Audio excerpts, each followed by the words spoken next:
Hi hello నమస్తే welcome to YK news. 16 ప్రాయంలో నాకొక గర్ల్ ఫ్రెండ్ కావాలరా అంటూ క్యాంపస్ హ్యాపీ డేస్ని అందమైన అనుభవంగా మిగిల్చుకోవాలంటే కేరింతలు తుల్లింతలు ఉండాలి తప్ప తూలుతూ తప్పటడుగులేసే డ్రగ్స్ వద్దు. Just say no to drugs. ఇప్పుడు ముందుగా బులెటిన్లో హెడ్లైన్స్ చూద్దాం.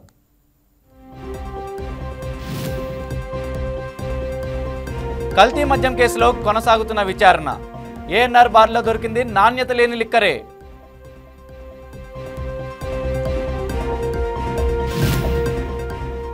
నేడు మిథున్ రెడ్డి పిటిషన్పై తీర్పు. అమెరికా వెళ్లేందుకు అనుమతి కోసం దరఖాస్తు.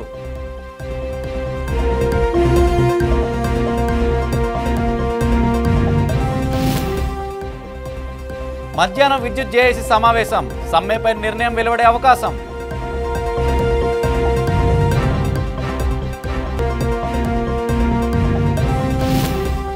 ఉపరాష్ట్రపతి ఇంటికి బాంబు బెదిరింపు. చెన్నైలో అలర్ట్ అయిన పోలీసులు.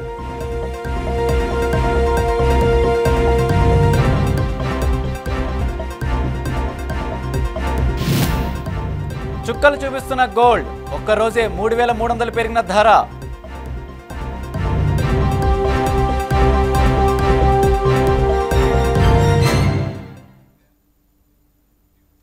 విజయవాడ నగరంలో కనకదుర్గ వారధి జంక్షన్ దగ్గర ప్రజలు రోడ్డు దాటేందుకు తీవ్ర ఇబ్బందులు పడుతున్నారు. విజయవాడ చెన్నై, విజయవాడ హైదరాబాద్ జాతీయ రహదారులను కలుపుతూ ఈ జంక్షన్ ఉంటుంది. దీంతో నిరంతరం వాహన రాకపోకలు విపరీతంగా ఉంటాయి. గుంటూరు, ఏలూరు నుంచి వచ్చే ప్రజలు సిటీలోకి వెళ్ళడానికి ఈ కూడలి దగ్గర ఎక్కువగా బస్సులు దిగుతారు. ఇక్కడ ట్రాఫిక్ పోలీసులు సిగ్నలింగ్ వ్యవస్థ కానీ లేకపోవడంతో రోడ్డు దాటుతున్నప్పుడు ప్రమాదాలు జరిగే అవకాశం ఉంది. ట్రాఫిక్ అధికంగా ఉండే ఉదయం సాయంత్రం వేళల్లో ఈ సమస్య మరీ ఎక్కువగా ఉంటుంది. వాహనాల రద్దీ అధికంగా ఉండే ఈ ప్రాంతంలో రోడ్డు దాటేందుకు ఫుట్ ఓవర్ బ్రిడ్జిని ఏర్పాటు చేయాలని ప్రయాణికులు కోరుతున్నారు. అక్కడ ప్రజలు ఎదుర్కొంటున్న సమస్యలను మా స్పెషల్ కరెస్పాండెంట్ ప్రసాద్ అందిస్తారు. ట్రాఫిక్ రద్దీగా ఉండే ప్రాంతాల్లో కనకదుర్గ వారధి కూడా ఒకటి. ప్రజెంట్ నేను కనకదుర్గ వారధి జంక్షన్ దగ్గర ఉన్నాను. ఇక్కడ ప్రధానంగా మనకు చూసుకున్నట్లయితే అటు బస్టాండ్ నుంచి నేషనల్ హైవే వెళ్తుంది. సో హైదరాబాద్ నుంచి వచ్చే వాహనాలు కానీ, అదేవిధంగా ఇటువైపు మన గుంటూరు ఉంటుంది, గుంటూరు నుంచి వాహనాలు కానీ, లేదా ఏలూరు నుంచి వాహనాలన్నీ కూడా ఈ జంక్షన్ గుండానే విజయవాడ నగరంలోకి వెళ్తూ ఉంటాయి. విజయవాడ నగరం నుంచి కూడా అవుట్స్కట్స్కు అంటే ఇటువైపు ఉన్న నేషనల్ రహదారికి చేరుకుంటూ ఉంటాయి. అయితే ట్రాఫిక్ ఎక్కువగా ఉన్న టైంలో, ముఖ్యంగా ఉదయం సాయంత్రం వేళల్లో ట్రాఫిక్ కష్టాలు అధికంగా ఉంటాయి. ఉదయం వేళల్లో కానీ, ఈవినింగ్ టైంలో కానీ ట్రాఫిక్ పీక్స్ లెవెల్లో ఉంటుంది. అటు గుంటూరు నుంచి వచ్చే వాళ్ళు కానీ, ఏలూరు నుంచి వచ్చే వాళ్ళు కానీ బస్సులు మనకి ఆ ప్లేస్లో అక్కడ నిలుపుతారు. ఆ ప్లేసుల్లో కూడా పాదచారులందరూ కూడా అక్కడ బస్సు దిగి ఇటువైపు బై వాక్ రావడానికి ట్రై చేస్తారు. సో ఆ టైంలో ట్రాఫిక్ చాలా రద్దీగా ఉండడం వల్ల వాహనాలు అనేవి, ఇది నేషనల్ హైవే కావడంతో వాహనాల యొక్క రాకపోకలు చాలా భారీగా ఉంటాయి. సో పాదచారులందరికీ కూడా చాలా ఇబ్బంది అవుతుంది.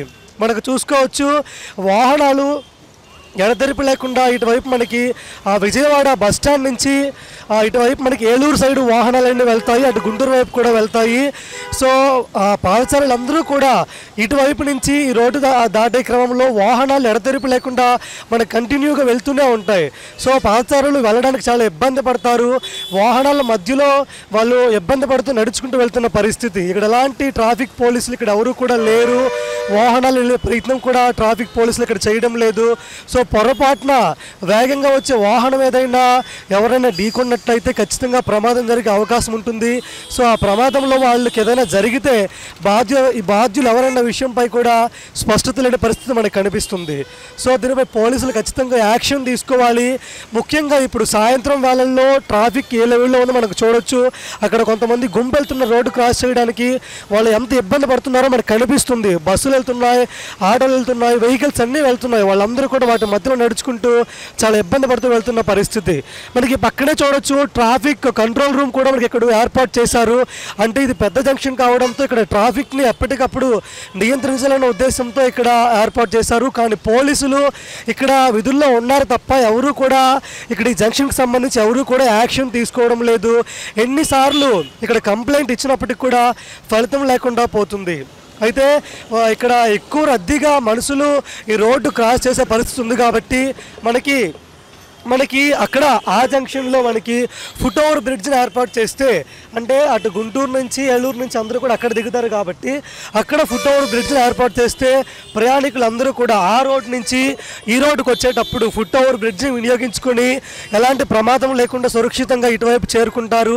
ఇటువైపు నుంచి అటువైపు వెళ్ళే వాళ్ళు కూడా సురక్షితంగా ఆ మార్గానికి చేరుకుని వాళ్ళకి కావాల్సిన వాహనానికి గమ్యస్థానాలకు చేరుకుంటారు. సో ఇప్పటికైనా విజయవాడ నగర పోలీసులు దీనిపైన యాక్షన్ తీసుకోవాలి. ఫుట్ ఓవర్ బ్రిడ్జ్ లాంటిది ఏర్పాటు చేస్తే ఎవరైతే రోడ్డు మార్గం గుండా అంటే రోడ్డుని క్రాస్ చేస్తారో వాళ్ళందరూ కూడా ఎంతో మేలు చేస్తున్న వారు అవుతారు. మనకి క్లియర్గా కనిపిస్తుంది. విజయవాడ నగర పోలీసులు ఇప్పటికే డ్రోన్లు వినియోగించి నగరంలో ట్రాఫిక్ని కంట్రోల్ చేస్తున్నారు. అనేక రకాల వినూత్న మార్గాల్ని అంటే ఏఐని వాడి కూడా ట్రాఫిక్ని కంట్రోల్ చేస్తున్నారు. సో మరి కనకదుర్గ వారధి జంక్షన్లో కూడా పాదచారులకు ఎలాంటి ఇబ్బంది లేకుండా అతి త్వరలో ఫుట్ ఓవర్ బ్రిడ్జ్ని ఏర్పాటు చేయాలని చెప్పి ఆ ప్రజలందరూ కూడా కోరుకుంటున్నారు. వీడియో జర్నలిస్ట్ మౌలితో ప్రసాద్ ఆకుల, విజయవాడ. నవ్యాంధ్ర రాజధాని అమరావతిని జాతీయ రహదారికి అనుసంధానించే సీడ్ యాక్సెస్ రహదారి నిర్మాణానికి ముందడుగు పడింది. గుంటూరు జిల్లా తాడేపల్లి మండలం ఉండవల్లిలో కొన్నేళ్లుగా భూసేకరణలో నెలకొన్న అవాంతరాలకు ముగింపు పడింది. స్థానిక రైతులతో సిఆర్డీ ఉన్నతాధికారుల చర్చలు సఫలం కావడంతో భూములు ఇచ్చేందుకు రైతులు ముందుకొచ్చారు. ఉండవల్లిలోని కార్యాలయంలో రైతులు సిఆర్డీఏ కమిషనర్ కన్నబాబుకు అంగీకార పత్రాలు అందించారు.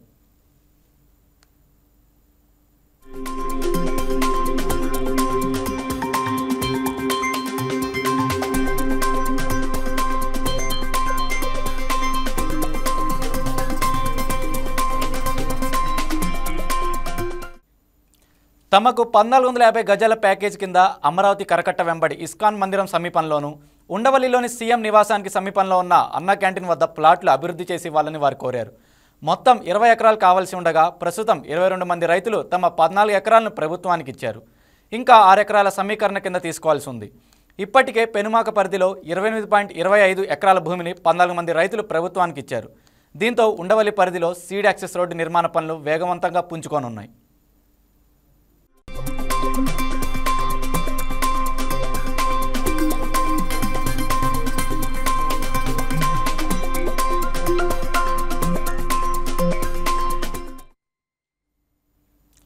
ఎంతో కాలంగా ఉండవల్లి ప్రాంతంలో రైతులు భూ సమీకరణ కింద భూములు ఇచ్చేందుకు నిరాకరించడంతో రోడ్డు నిర్మాణంలో జాప్యం అనివార్యమైంది. ఈ నేపథ్యంలో మంత్రి నారా లోకేష్ సూచనలతో స్థానిక టీడీపీ నాయకులు రైతులతో చర్చించి అధికారులకు రైతులకు మధ్య సమన్వయం ఏర్పరచడంతో సమస్య పరిష్కారమైంది. రైతులు భూములు ఇవ్వడం ద్వారా సీడ్ యాక్సెస్ రోడ్డుతో పాటు కొండవీటి వాగు వెంబడి రోడ్డు, అమరావతి కరకట్ట రోడ్డు విస్తరణకు అవకాశం ఏర్పడింది. అభివృద్ధికి సహకరించిన రైతులకు CRDA commissioner Kannababu, additional commissioner Bhargav Teja, deputy collector Chinni Krishna కృతజ్ఞతలు తెలిపారు.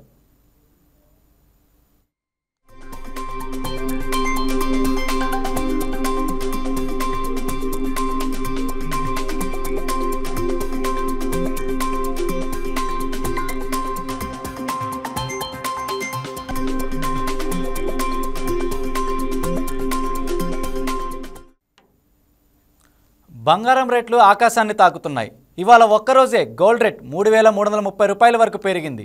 దీంతో సామాన్యులు బంగారం వైపు కూడా చూడలేని పరిస్థితి నెలకొంది. ఇక పెళ్లిళ్ళు, ఫంక్షన్ల కోసం బంగారం కొనాలనుకునే వారికి పెరిగిన ధరలు చుక్కలు చూపిస్తున్నాయి.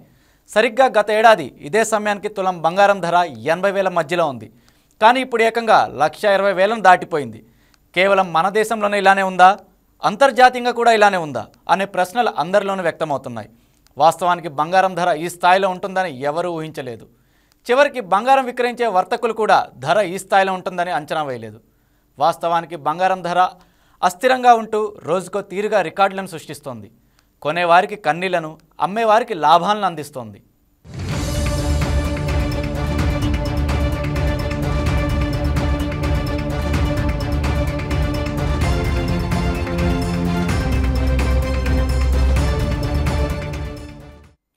అంతర్జాతీయ మార్కెట్లో బంగారం ధరలు రికార్డులను తిరగరాస్తున్న తీరు ఆశ్చర్యాన్ని కలిగిస్తోంది. గురువారం అంతర్జాతీయ మార్కెట్లో ఔన్స్ బంగారం ఏకంగా $4,250 పలికింది. ఇవాళ అది ఏకంగా $4,300 చేరుకుంది. డిమాండ్ ఇదే విధంగా ఉంటే $5,000 మార్కును చేరుకునే అవకాశం ఉందని అంతర్జాతీయ నిబంధనలు చెబుతున్నారు. మార్కెట్ క్యాప్ విలువ $30 ట్రిలియన్ క్రాస్ కూడా అయింది. వాస్తవానికి బంగారం ధర ఈ స్థాయిని అందుకోవడం ప్రపంచ చరిత్రలోనే తొలిసారి. అమెరికా, చైనా మధ్య ట్రేడ్ వార్ కొనసాగుతుండడం, రష్యా, ఉక్రెయిన్ దేశాల మధ్య యుద్ధం, అంతర్జాతీయంగా ఏర్పడిన పరిస్థితులు, బంగారాన్ని స్థిరమైన వనరుగా పెట్టుబడిదారులు భావిస్తున్నారు. అందువల్లే బంగారాన్ని విపరీతంగా కొనుగోలు చేస్తున్నారు. బంగారం ధరలు అందువల్లే పెరుగుతున్నాయని వర్తకులు అంటున్నారు.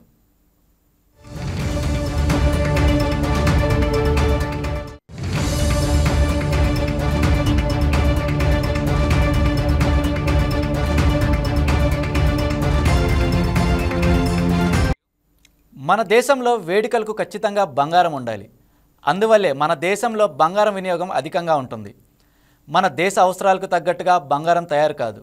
అందువల్లే ఇతర దేశాల నుంచి బంగారాన్ని దిగుమతి చేసుకోవాల్సి వస్తుంది. ప్రపంచంలో అత్యధికంగా బంగారం దిగుమతి చేసుకుంటున్న దేశాల్లో భారత్ ముందు వరుసలో ఉంటుంది. ప్రస్తుతం 10 గ్రాముల 24 క్యారెట్ల బంగారం ధర 1,20,000 పైకి చేరుకున్నప్పటికీ కొనుగోలు ఏమాత్రం తగ్గడం లేదు. పైగా గతంతో పోల్చి చూస్తే విక్రయాలు పెరిగాయని వర్తకులు అంటున్నారు. వివాహాలు, ఇతర వేడుకలకు బంగారం అనేది ఖచ్చితమైన అవసరంగా మారిపోయింది. అందువల్లే బంగారం వినియోగం ఈ స్థాయిలో ఉందని వర్తకులు అంటున్నారు. మన దేశంలో బంగారాన్ని కేవలం అలంకరణకు మాత్రమే ఉపయోగిస్తారు. ఇతర దేశాల్లో అయితే ఖరీదైన ఉత్పత్తుల్లో ఉపయోగిస్తారు. ఒకవేళ మన దేశంలో కూడా ఖరీదైన ఉత్పత్తుల తయారీలో బంగారాన్ని వినియోగించే తీరు గనుక ఉండుంటే ధర మరింత పెరుగుతుందని వర్తకులు అంచనా వేస్తున్నారు.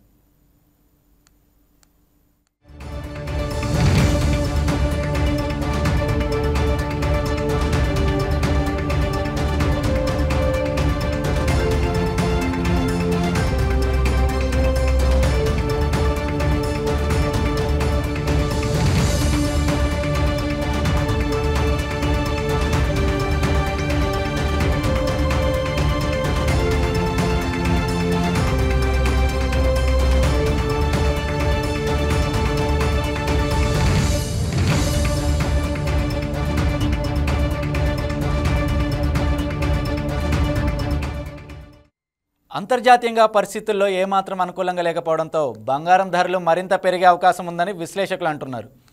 అమెరికా ఏమాత్రం తగ్గకపోవడం, చైనా కూడా సై అంటుండడం, యూరప్ దేశాలు ఉక్రెయిన్కు సపోర్ట్ చేస్తూ ఉండడం, రష్యా ఏమాత్రం వెనక్కి తగ్గకపోవడంతో అంతర్జాతీయంగా పరిస్థితులు మరింత దారుణంగా మారుతున్నాయి. అందువల్లే పెట్టుబడిదారులు బంగారాన్ని అత్యంత సురక్షితమైన కమోడిటీగా భావిస్తున్నారు. అందువల్లే బంగారం ధరలు పెరుగుతున్నాయి. అయితే ఈ ధరలు మరింత పెరిగే అవకాశం ఉందని తెలుస్తోంది. అంతర్జాతీయంగా పరిస్థితులు తగ్గుముఖం పడితేనే బంగారం ధరలు నేలచూపులు చూస్తాయని నిపుణులు పేర్కొంటున్నారు.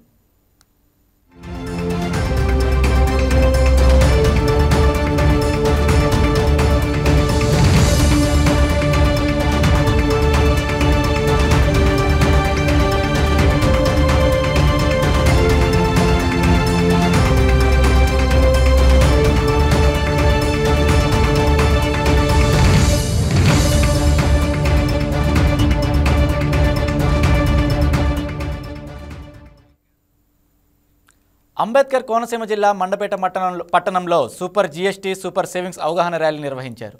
ఈ సందర్భంగా ఎమ్మెల్యే జోగేశ్వరరావు మాట్లాడుతూ జీఎస్టీ ప్రయోజనాలను ప్రజలందరికీ చేరువ చేయాలన్నదే లక్ష్యమని తెలిపారు. రాష్ట్రమంతటా జీఎస్టీ 2.0 పై విస్తృత ప్రచారం జరుగుతున్నట్లు చెప్పారు.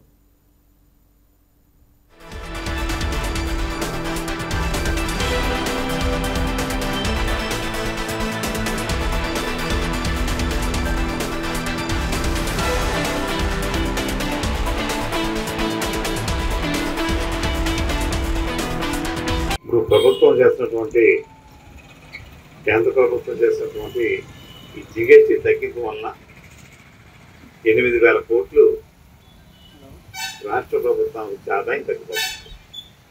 ఓన్లీ మన ఆంధ్ర స్టేట్కి ట్యాక్స్ తగ్గిపోతుంది అఫిషియల్గా. కానీ ఈ 8,000 కోట్లు కనీసం సగమైన ఈ సామాన్యుడి ఇంటికి చేరితేనే అది ఈ పథకం మనకు సక్సెస్ అయినట్టు. కానీ దాని వ్యాపారస్తులు దాన్ని లాభసాటిగా మార్చుకుంటే మరి ఎన్ని మనం పెట్టినా దానివల్ల ఉపయోగం ఉండదు.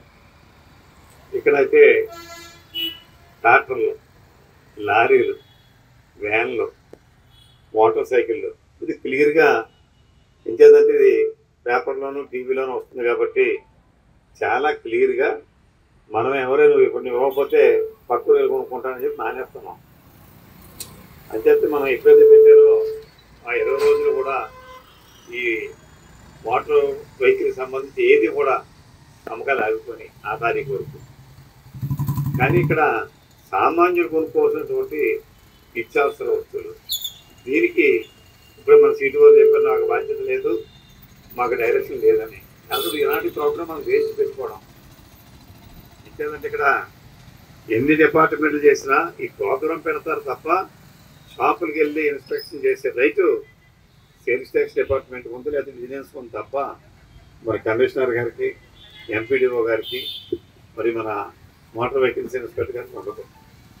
దీన్ని మనం పాజిటివ్ ఆలోచించాలి తప్ప లేదు నాకు లేదు నా బాధ్యత కాదు అంటే మనం ఏం చేయలేం. జత మన గౌరవ సీటు వారిని విజ్ఞప్తి ఏంటంటే కానీ మీకు నిజంగా లేదనుకో నాకు రాసి ఇచ్చేయండి. అలాగా నేను బైక్ పంపుని ఎందుకు మందు వెళ్తాను, మీరు ఇక్కడ కన్ను తీసుకొచ్చి ఇంత మందుని పెడుతుంది ఇక్కడ పరమేశ్వర ఎందుకు రావడం దాన్ని ఖాళీ కూడా వస్తున్నట్టు అని చెప్పి అది మనం అడుగుతామైంది. అక్కడ మనం లక్షలాది మందితో బహిరంగ సభలు పెట్టారు. అది సామాజిక అందాలని ఆ సామాజిక ఎంత అందుతుందో అందుతూ లేదనే విషయం మనకి ఎవరికి తెలియదు. మీరు అందరూ ఉన్నారు డాక్టర్ గురించి ఆటో గురించి చెప్పగలరు, కానీ మీరు కొనుక్కుని టూత్ పేస్ట్, టూత్ బ్రష్, లేకపోతే పంచదార, లేదా సాల్ట్, లేదా ఇంకొక పప్పు, ఉప్పు, గిప్పు ఇవన్నీ కూడా తగ్గిందా లేదా తెలియదు మనకు. కాబట్టి అదే మనం అడుగుతున్నాం. మనం అడిగింది ఇప్పుడు మన డిపార్ట్మెంట్ స్టోర్స్ దగ్గర కానీ ఎక్కడైనా సరే ఆ లేబుల్ అక్కడ పాత రేటు కొత్త రేటు పెడితే మనకు అర్థమవుతుంది.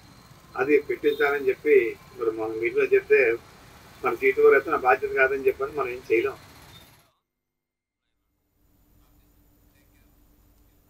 ఫ్రైడే కార్యక్రమాన్ని విజయవాడ పట్టణంలో గొల్లపూడి మైల్రాయ్ సెంటర్ దగ్గర నిర్వహించారు. ఈ సందర్భంగా వైద్య అధికారులు మాట్లాడుతూ ఇంటి పరిసరాలు శుభ్రంగా ఉంచుకోవాలని సూచించారు. దోమ ద్వారా వచ్చే వ్యాధుల పట్ల ప్రజలకు అవగాహన కల్పించారు. స్థానిక ప్రజలతో కలిసి పరిసరాలు శుభ్రం చేసి ర్యాలీ నిర్వహించారు.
మావోయిస్ట్ పార్టీకి మరో ఎదురు దెబ్బ తగిలింది.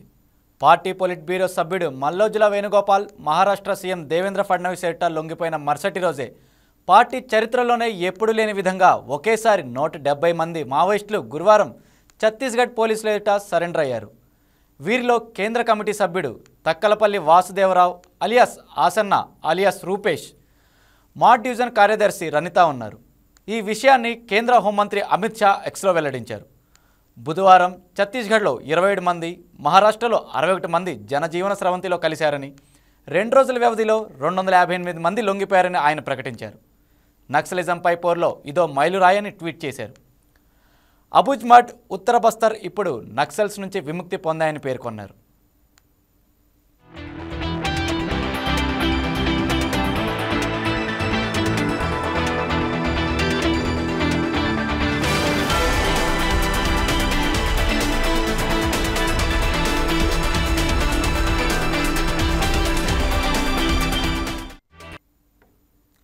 మావోయిస్ట్ కేంద్ర కమిటీ సభ్యుడు తక్కలపల్లి వాసుదేవరావు అలియాస్ ఆసన్న, మాడ్ డివిజన్ కార్యదర్శి రనిత ఇద్దరు దండకారణ్య స్పెషల్ జోనల్ కమిటీ సభ్యులు, 15 మంది డివిజనల్ కమిటీ సభ్యులు, 121 ఏరియా కమిటీ సభ్యులు సహా మొత్తం 140 మంది మావోయిస్టులు లొంగిపోయేందుకు బైరాంగఢ్ వైపు వచ్చారు. బైరాంగఢ్ నుంచి ఇంద్రావతి నదిపై ఉన్న ఉస్పారి ఘాట్ వరకు భద్రతా దళాలు గట్టి భద్రతను మోహరించాయి. దంతేవాడ, బీజ్పూర్ సరిహద్దుల్లోని అడవుల నుంచి మావోయిస్టులు ఇంద్రావతి నదిని దాటి జగదల్పూర్కు చేరుకోనున్నాయి. వీరంతా జగదల్పూర్లో ఛత్తీస్గఢ్ సీఎం విష్ణుదేవ్ సరాయ్, రాష్ట్ర హోంమంత్రి విజయ్ శర్మ ఎదుట ఆయుధాలు అప్పగించి లొంగిపోయారు. ఇందుకోసం పోలీసులు అన్ని ఏర్పాట్లు చేశారు. కాగా దండకారణ్య స్పెషల్ జోనల్ కమిటీ సభ్యులు రాజ్మాన్ మాండవి, రాజు సలాం నేతృత్వంలో 32 మంది మహిళా మావోయిస్టులు సహా 50 మంది మావోయిస్టులు ఛత్తీస్గఢ్ రాష్ట్రం కాంకేర్లోని కోయిలై బెడ్ పోలీస్ స్టేషన్ పరిధిలోని బీఎస్ఎఫ్ 40వ బెటాలియన్ శిబిరంలో లొంగిపోయారు.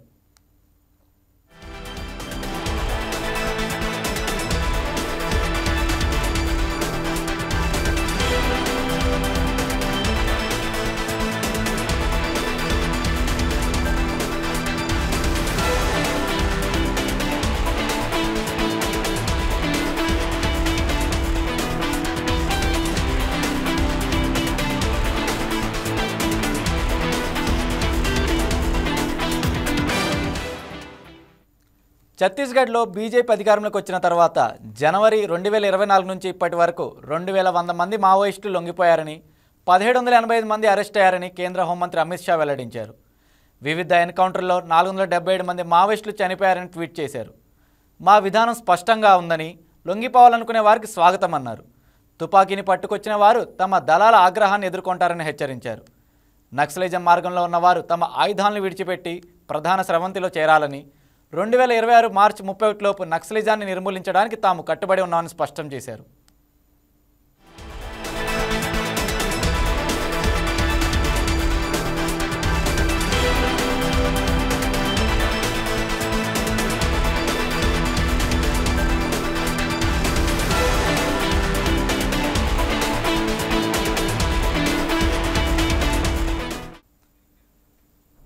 That's all for now. Keep watching YK news. ఇది తెలుగువారి గుండె చప్పుడు.